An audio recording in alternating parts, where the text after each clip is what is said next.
Question number 3 खंड तक हम लोगों ने सोल्व कर लिए थे। तो अब जो हमारे पास खंड है, खंड 4 है, सभी खंड हल करने अनिवार्य है।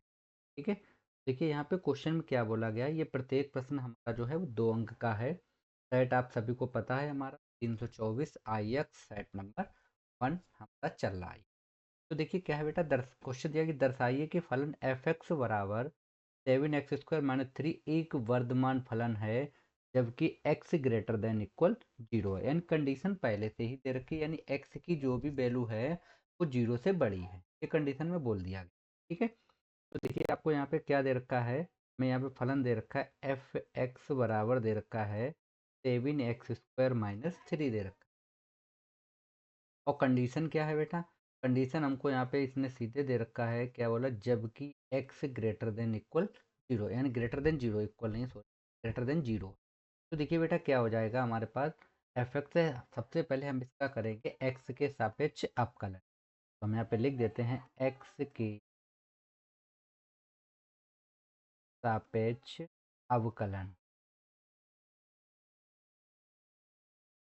ठीक है, तो हमने x के सापेक्ष क्या कर दिया, इसका अवकलन किया। तो देखिए क्या हो जाएगा, ये हो जाएगा बेटा एफ डैश एक्स बराबर, अवकलन जब हम लोग करते हैं तो ये पावर आगे आती है। ठीक है, तो हो जाएगा 7 × 2 और ये हो जाएगा 2 - 1। ठीक है, इसका करेंगे तो 0 हो जाएगा। तो ये कितना हो गया बेटा, 7 × 2 = 14 और ये बचेगा x। ठीक है, ये हमारे पास आया है एफ डैश एक्स।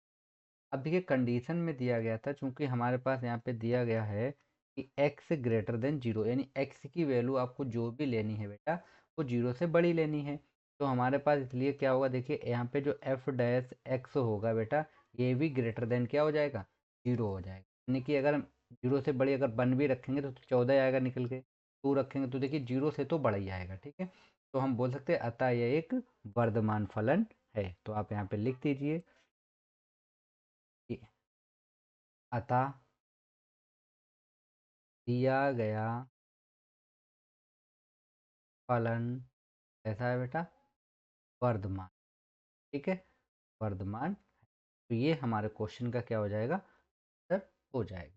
ठीक है, आगे बढ़ते हैं और अगला क्वेश्चन देख लेते हैं हम लोग। नेक्स्ट क्वेश्चन क्या है हमारे पास, नेक्स्ट क्वेश्चन की तरफ चलते हैं। नेक्स्ट क्वेश्चन है खंड 4 का खा।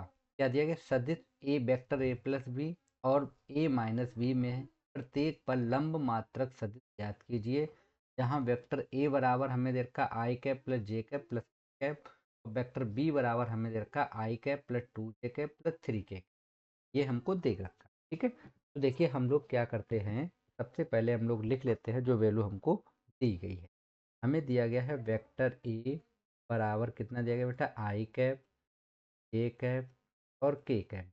ठीक है, वेक्टर बी बराबर हमको दे रखा है आई कैप, 2 जे कैप और 3 के कैप, ये वैल्यू हमको दी गई है।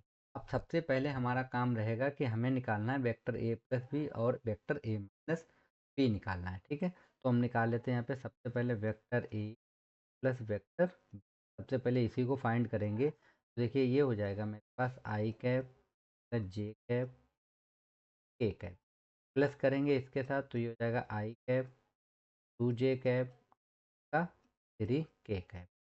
देखिए आई और आई ये हो जाएंगे बेटा 2 आई कैप, प्लस ये हो जाएगा जे कैप और 2 एक ये है 2 तो ये 3 हो जाएगा। ठीक है, प्लस ये हो जाएगा 4 के कैप, ये निकला है ए प्लस बी। अब हम लोग क्या करते हैं, ए माइनस बी और निकाल लेते हैं, वेक्टर ए माइनस का वेक्टर बी। देखिए डायरेक्ट करेंगे थोड़ा, इसमें आई में से आई जाएगा 0 बचेगा बेटा, बचेगा 0 बचेगा। ठीक है, यहाँ पे हम लोग लिख लेते हैं 0 आई कैप। देखिए जे है और ये माइनस का है तो माइनस का कितना बचेगा बेटा, जे कैप बचेगा। ये माइनस प्लस का है, ये माइनस का हो जाएगा तो माइनस 2 के। ठीक है, तो ये हमारे पास निकल आया है ए माइनस बी वाला और ए प्लस बी। अब हमें क्या करना है, हमें निकालना था लंबक सदिश, तो हम लोग निकालेंगे इसका बेटा वेक्टर ए प्लस बी। ठीक है, का क्रॉस करेंगे vector A minus vector B के साथ। ठीक है, तो देखिए जब हम लोग क्रॉस करते हैं तो सारणिक बनानी पड़ती है। यहाँ लिखेंगे आई के और के, आई जे के लिखने के बाद इनके गुणांक जो होते हैं उनको हम यहाँ पे लिखेंगे। तो उनके गुणांक जब यहाँ पे लिखेंगे कि इसका गुणांक कितना है बेटा 2 3 4, तो यहाँ और 4 इसके हैं हमारे पास 0 है, माइनस का 1 है, का 2 है।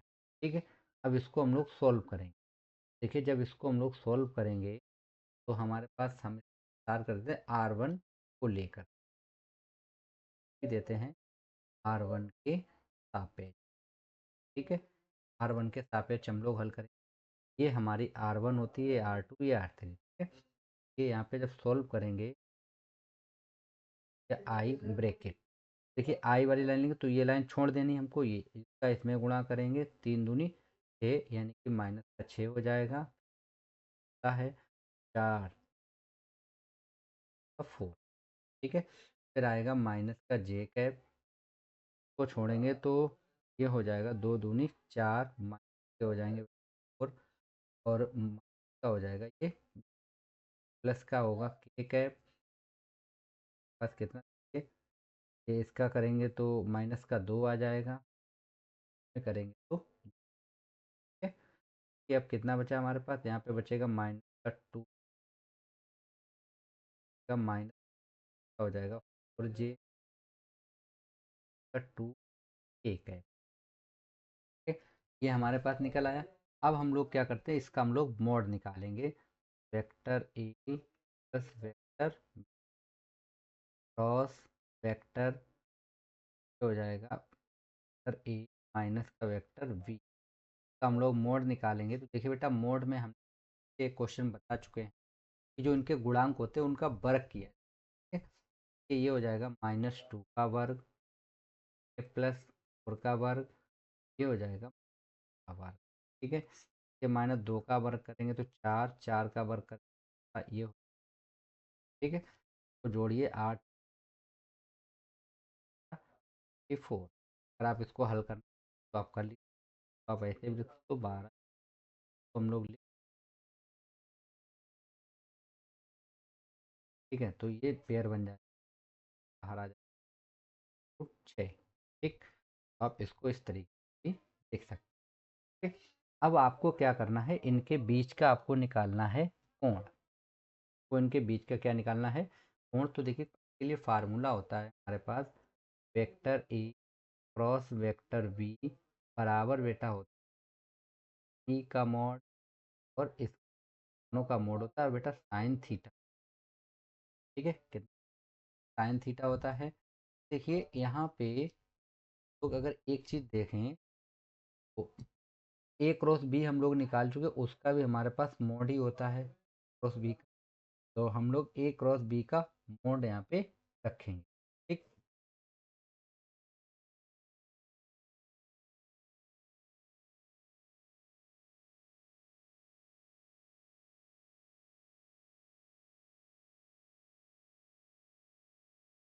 के लिए हमारे पास फार्मूला होता है, लेकिन हमें क्या निकालना है बेटा, मात्रक सदिश क्या निकालना हमें, मात्रक सदिश वो भी लंबवत। तो देखिए बेटा ये फार्मूला हमारे पास क्या होता है, फार्मूला हमारे पास होता है, जैसे मान लीजिए हम कोई भी एक वेक्टर ले लेते हैं, या इसी को ये जो मैंने निकाला है इसको हम बराबर में सी वेक्टर नाम दे देते हैं। ठीक है, तो हमें मान लो सी का मात्रक निकालना है, क्या निकालना है हमें, सी का मात्रक। तो हम लिखेंगे यहाँ पे वेक्टर सी बराबर, ठीक है, वेक्टर सी का अगर हमें मात्रक निकालना है तो ये वेक्टर सी और अपॉन में आ जाएगा बेटा इसी सी का मोड। ठीक है, और यहाँ पे हो जाता है सी के ऊपर कैप लग जाए, तो ये हो जाता है मात्रक सदिश।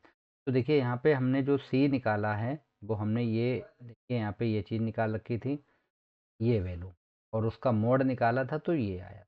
तो हम -2i प्लस 4j -2 के कैप यहाँ पे रख लेते हैं, तो ये हो जाएगा वेक्टर कैप बराबर माइनस का 2i कैप प्लस का 4j माइनस का 2 के कैप, अपान में इसका मोड अभी मैंने कितना निकाला था 2√6, तो यहाँ पे हम लिख लेते हैं 2√6। अब आप चाहें तो इसको अलग अलग लिख दीजिए, तो हम इसको अलग अलग जब लिखेंगे तो देखिए हमारे पास क्या आ जाएगा, तो ये हमारे पास हो जाएगा कितना -2 आई कैप अपॉन में 2√6 प्लस ये हो जाएगा 4j कैप अपॉन में 2√6 माइनस का हो जाएगा 2k कैप अपॉन में 2√6। ठीक है, ये 2 से 2 कैंसिल हो गया, कट करेंगे तो 2 बचेगा, कट किया। ठीक है, ये आ गया माइनस का आई कैप √6 प्लस का ये हो जाएगा 2j अपॉन √6 और माइनस का बचेगा k कैप अपॉन √6। तो ये हमारे मार्क्स निकल आए। ठीक है बच्चों, आई होप क्वेश्चन आपको समझ में आया होगा। किसी भी प्रकार का आपको कोई भी डाउट हो तो आप बेटा कमेंट में पूछ सकते हैं।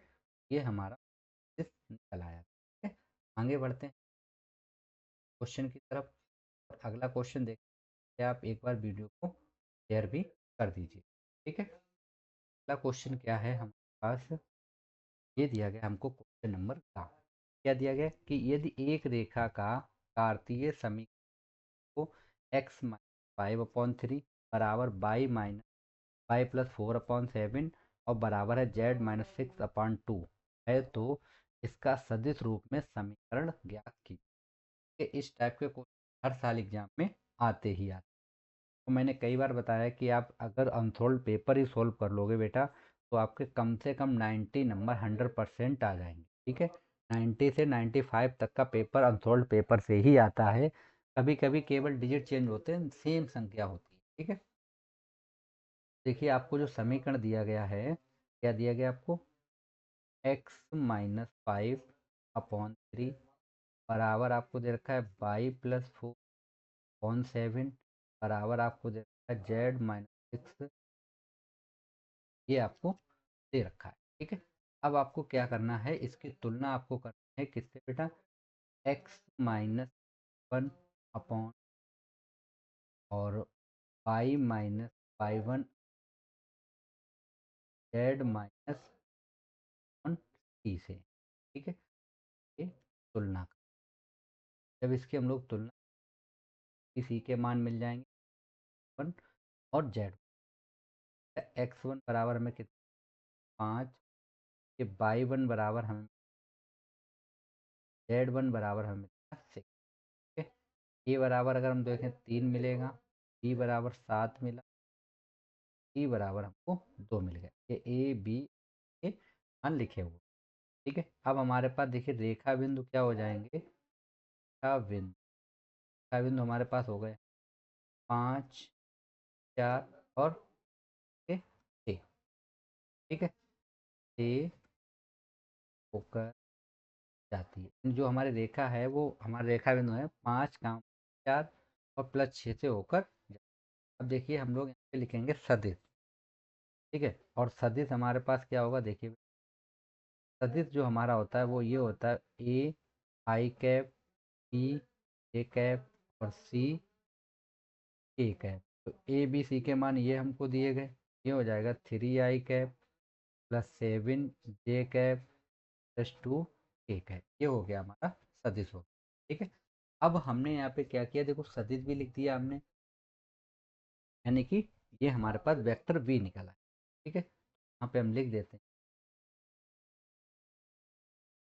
वेक्टर बी बराबर हमारे पास आ गया i कैप 7 कैप प्लस का बेटा 2 के, ये वेक्टर बी मिल गया हमको।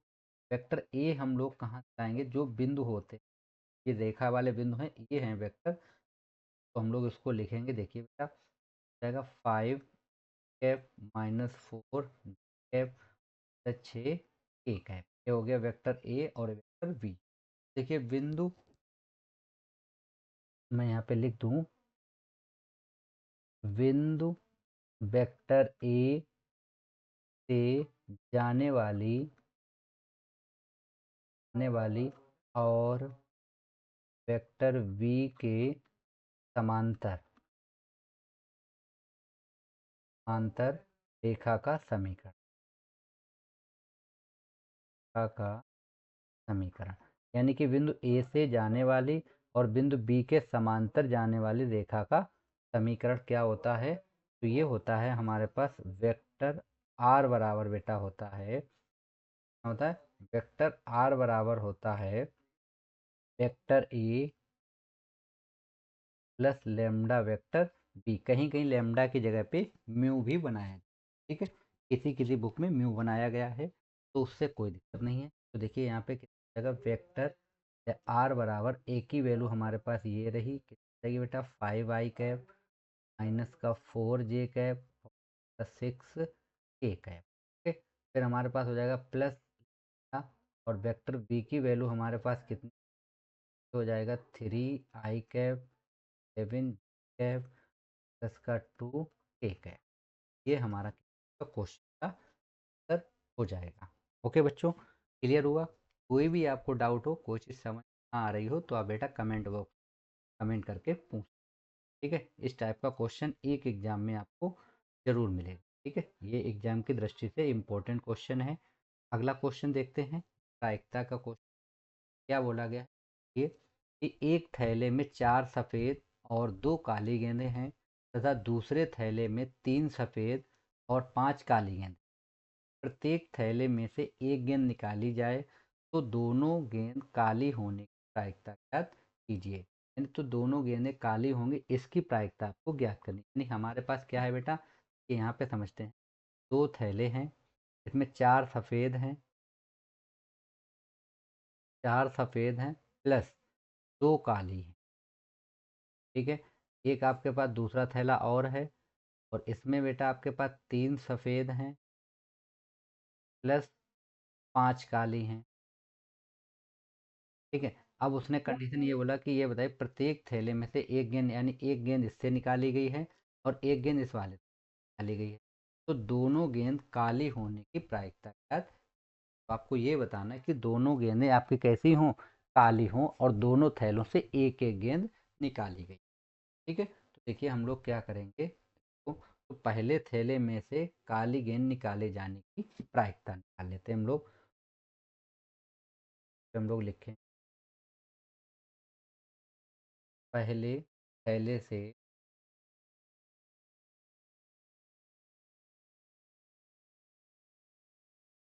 पहले थैले से काली गेंद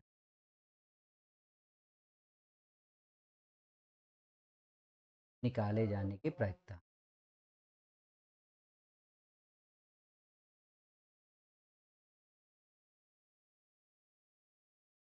ठीक है।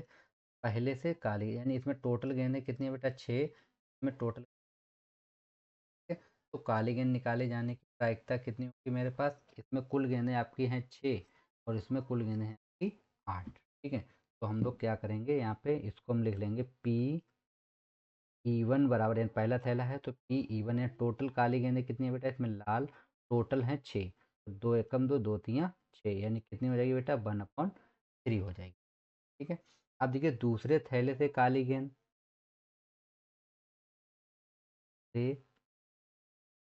थैले से काली गेंद निकाले जाने की प्रायिकता,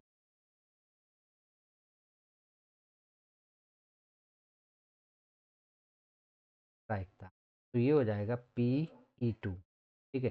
टोटल काली गेंदें इसमें कितनी है बेटा 5 हैं, और टोटल गेंदें हैं 8, हो जाएगा 5/8। अब देखिए क्योंकि ये बेटा दोनों हमारी कैसी हैं, स्वतंत्र घटनाएं हैं, तो हम लिख सकते हैं यहाँ पे दो स्वतंत्र घटनाएं हैं, ठीक है। दोनों हमारी कैसी हैं बेटा, स्वतंत्र घटनाएं। तब हमारे जो प्रायिकता होगी यहाँ पे लिख देते हैं हम, तब अभिष्ट प्रायिकता,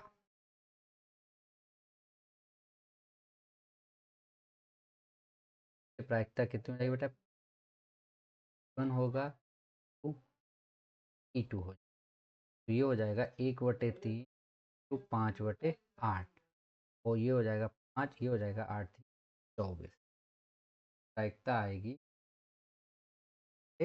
24, ये हमारा आंसर हो जाएगा, ठीक है। तो आप इसको इस तरीके से भी लिख सकते हैं, P1 इंटरसेक्शन बराबर आपका हो जाएगा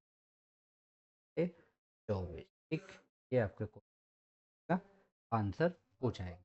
आई होप आप क्लियर हुआ होगा। चलते हैं नेक्स्ट क्वेश्चन की तरफ।